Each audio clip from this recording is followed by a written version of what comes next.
nécessité pour rester fort où on est fort aujourd'hui. Je prends l'exemple de mon syndicat, Sanofi. On a un syndicat qui est fort dans l'entreprise. Il sera fort si à côté de l'entreprise, on a une union locale qui rayonne et des syndicats CGT qui sont forts aussi à côté de l'entreprise. Si on se retrouve un jour dans la situation de désert, où on n'a qu'un syndicat CGT fort et que tout le tour on se retrouve avec un syndicat CFDT ou FO, je pense qu'il ne faut pas qu'on rêve.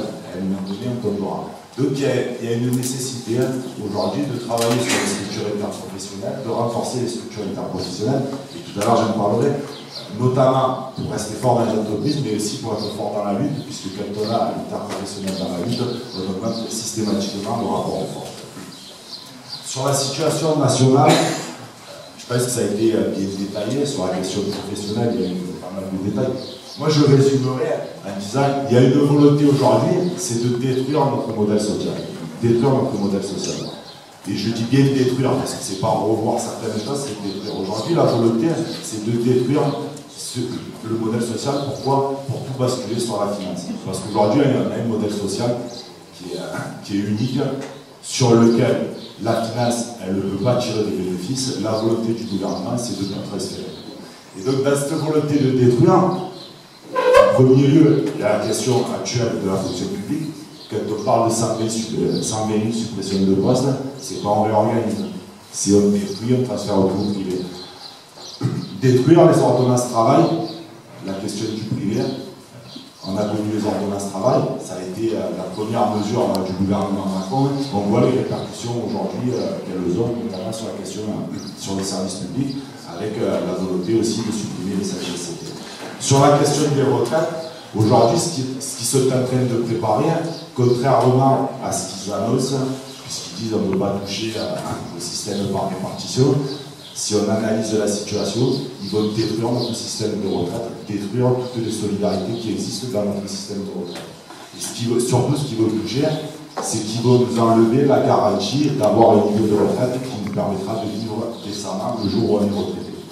Et plus globalement, c'est l'attaque de la sécurité sociale, parce que la sécurité sociale, depuis sa création, depuis 1945, le capital, il s'efforce au quotidien d'essayer de la détruire. Donc, on a un gouvernement aujourd'hui qui met en place les mesures voulues par le capital. Dans ce contexte-là, on a quand même dans le pays aujourd'hui un terreau qui est propice à la mobilisation. Même si on est en difficulté, et quelquefois on est en difficulté dans le bois, on a dans le pays une colère légitime, et on l'a dit à plusieurs reprises au niveau de la CGT, qui s'exprime maintenant depuis des mois. Et je pense que cette colère, il faut qu'on la regarde et qu'on essaie de travailler pour la faire augmenter et pour faire évoluer le rapport de force. On a souvent passé du temps à regarder ce qui nous divisait. Et je pense notamment au lien qu'on avait. On a passé au départ un temps important, que ce soit au niveau de la Confédération, mais aussi au niveau de nos organisations de proximité, à discuter sur ce qui nous a divisé. Je pense qu'aujourd'hui, qu'on regarde ce qui nous rassemble. Et ce qui nous rassemble aujourd'hui, c'est nos conditions d'exploiter les systèmes capitalistes. Donc il faut qu'on mette en œuvre, quand on parle du rassemblement le plus large possible, il faut qu'on mette tout en œuvre pour rassembler aujourd'hui dans le pays toutes les forces qui veulent s'opposer à ce système et qui sont sur des idées progressistes. Donc le camarade a parlé du congrès confédéral, donc c'est vrai qu'on sort du congrès confédéral. Le congrès confédéral difficile d'attaque, alors c'est vrai qu'il y en a régulièrement. Ça fait quelque temps qu'on n'arrive pas à répondre à ces attaques et à permettre aux salariés de gagner, parce que ça aussi c'est une réalité. Donc évidemment, on est dans un congrès où il y a des expressions, une volonté de remettre le coup de barre à gauche en disant que c'est le positionnement de la Confédération qui nous permet de la gagner. Donc il y a des débats importants sur 5 jours du congrès avec des résolutions, des amendements qui sont portés, qui sont votés, qui sont intéressants, notamment sur la question internationale avec un amendement sur la FSM, avec la volonté de travailler avec toutes les organisations européennes et internationales. Je pense que c'est un élément qu'il faut prendre en compte et qui permettrait un rassemblement plus large. Mais un congrès qui sort quand même avec une volonté de rassembler l'organisation, et j'insiste sur le fait de rassembler, parce que dans les luttes qu'on connaît au quotidien, il y a aujourd'hui la nécessité d'y aller tous ensemble. Je pense qu'il faut qu'on ait vraiment une réflexion sur comment on va faire pour y aller tous ensemble. Et donc, le Congrès, il affirme cette volonté. Il affirme cette volonté d'y aller tous ensemble, de lutter sur tous les fronts, ça a été dit, et d'y aller sur deux grands axes. La question de la fonction publique, parce qu'aujourd'hui, la question de la fonction publique, elle ne se limite pas à la fonction publique. Il faut qu'on élargisse avec les syndicats CGT et avec les citoyens, et sur la question des retraites, parce que là, la question des retraites, elle concerne tout le monde. Et il faut qu'on organise, avant de travailler l'unité syndicale sur la question des retraites, il faut qu'on organise, nous, la CGT, et il faut qu'on ait tous les syndicats dans la bataille des retraites. Donc le Congrès, il va là-dessus. Je pense que la déclaration du Congrès, l'appel du Congrès, il est clair. Donc, fonction publique, retraite, il met aussi en avant la lutte des cheminots, et j'y reviendrai plus tard, mais il met en avant la lutte des cheminots et aussi la nécessité d'y aller tout ça. Pour ça, je pense qu'on a besoin, c'est facile de le dire, c'est facile de l'affirmer, on a besoin d'outiller l'ensemble de nos militants. Sur la question de la fonction publique, il faut qu'on dépasse la question du statut. Ce n'est pas que le statut.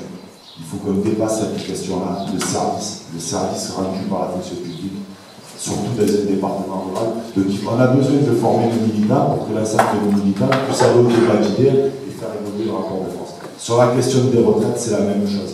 On ne peut pas aujourd'hui, on ne pourra pas se limiter à expliquer aux salariés qui veulent changer de système, qui souhaitent aller vers un système par capitalisation. Si on ne donne pas des éléments sur les risques, et notamment sur le fait qu'aujourd'hui, on est sur un système de répartition à prestations définies. Aujourd'hui, on a la garantie, dans le cadre de la négociation, d'un niveau de pension. C'est-à-dire qu'on ajuste la cotisation pour financer un niveau de pension. Les négociations, elles portent là-dessus, sur un taux de remplacement et un niveau de pension. Ce qu'ils veulent faire, ils veulent passer d'un système à prestation définie à un système à cotisation définie. C'est-à-dire que demain, c'est les cotisations qui seront définies. Et en fonction du niveau de cotisation, on ajustera la prestation. Ça, c'est l'inverse de ce que l'on connaît aujourd'hui. Ça, avec l'évolution démographique qu'on connaît, c'est la certitude que nos pensions vont baisser. Et c'est la première étape pour aller sur un système de capitalisation. Et là-dessus, il faut qu'on soit clair avec les salariés. Il faut qu'on l'explique correctement pour rassembler le plus grand nombre de salariés. Et je pense que ça, il faut qu'on le travaille en amont. Et avant de travailler les relations qu'on pourra avoir avec les autres organisations syndicales, parce qu'on sait la finalité de l'ensemble des réformes des retraites, qu'à un moment donné, les autres organisations nous lâcheront. Si on peut se limiter avec les salariés, on a des chances de gagner. Sur le Congrès, je finirai là-dessus. Je pense que ce qu'on a besoin aujourd'hui dans l'organisation, c'est d'affiner notre projet. Donc Gilles a fait une intervention, il a pas mal développé la question du combat avec le Front National, parce que c'est vraiment un combat qu'il faut qu'on mène avec l'extrême droite. Je pense qu'on a besoin, et le Congrès il va quand même dans ce sens, d'affiner notre projet de société. Aujourd'hui, on a besoin, quand on rencontre les salariés, d'avoir un projet CGT et de régler certaines questions, de pouvoir le porter, ce projet, et de rassembler autour de ce projet. Et je pense que c'est la condition pour combattre le Front National, d'être clair sur notre projet et de ne pas leur laisser la possibilité de nous prendre certains mots, certaines idées, en disant qu'il faut aussi les porter. Mais simplement sur le Front National, parce qu'aujourd'hui c'est une agité, il y a des ouvriers qui votent Front National, il y a des ouvriers qui votent Front National, je pense qu'on a un travail à faire par rapport à ça. Mais le Front National, il n'est jamais sur un rassemblement qui défend les travailleurs. Il n'est jamais sur un rassemblement qui défend le service public. Et ça, c'est une réalité. Et ça, je pense qu'il faut le dire aux salariés. Parce qu'ils se font berner au quotidien. Ils se font berner. On leur fait croire certaines choses, et c'est tout le contraire. Donc voilà. Juste avant de finir, un petit point sur la discrimination et ce qu'on dit au niveau de la CGT et au niveau du 04. Parce qu'aujourd'hui, on est dans une période où il y a pas mal de luttes, mais il y a aussi beaucoup de discrimination, beaucoup de procédures disciplinaires à l'encontre des militants CGT, à l'encontre des salariés qui luttent dans le pays. Donc, par rapport à ça, je pense qu'il faut aussi qu'on ait... Il y a une attaque, ces attaques-là, elles sont globales contre tous les militants. Et on ne peut pas laisser aujourd'hui les militants CGT face à ça. Donc nous, ce qu'on porte au niveau de l'idée, c'est chaque fois qu'une unité CGT est convoquée devant une direction ou devant un tribunal, d'avoir une riposte globale. C'est que toute la CGT qui se répond. On ne peut pas laisser des copains buter et derrière se faire sanctionner. Je donne quelques exemples. Sanofi, aujourd'hui, c'est 7 dossiers au prud'homme.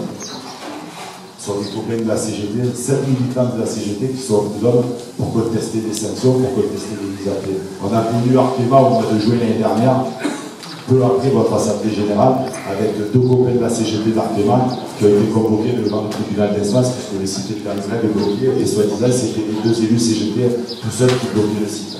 Donc on a un copain gilet jaune qui a été convoqué il y a un mois devant le tribunal à Gine parce qu'il a eu des propos avec une députée du département. Donc chaque fois, il faut qu'on y apporte une réponse globale et tout ça. Sur le 04, et pour finir, et pour vous expliquer un peu ce qu'on essaye de mettre en place au niveau de l'UD.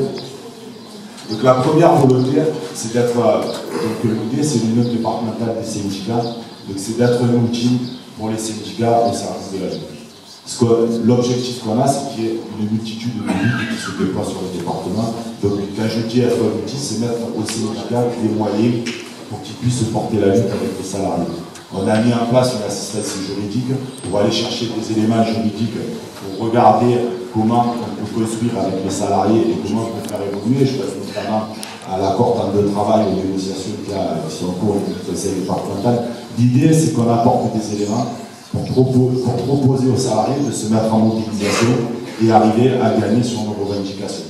Il y a une volonté, c'est d'interprofessionnaliser les luttes, car aujourd'hui, c'est la seule solution pour gagner. C'est-à-dire, quand je disais l'exemple de la SNCF, on a les camarades cheminots qui ont fait 3 mois de grève, 3 mois de grève, 3 mois c'est dur, et on n'a pas été en capacité d'interprofessionnaliser. Je pense que sur la bataille des cheminots, si on avait eu le réflexe de dire il faut y aller tous ensemble pour permettre aux cheminots de gagner, si on avait eu le réflexe de parcours de réfléchir comme ça, je pense que le résultat aurait été différent. Donc là, il faut vraiment, sur la question de la fonction publique, sur la question des retraites, il faut vraiment qu'on travaille tous ensemble. Et on ne peut pas se limiter à penser que dans une profession où on est fort, tout seul, on pourra faire plier le gouvernement et ça servira à l'ensemble des professions. Aujourd'hui, c'est plus le cas. Parce que l'attaque du gouvernement est globale. Elle est globale et nous, si on n'y oppose pas une riposte globale, systématiquement,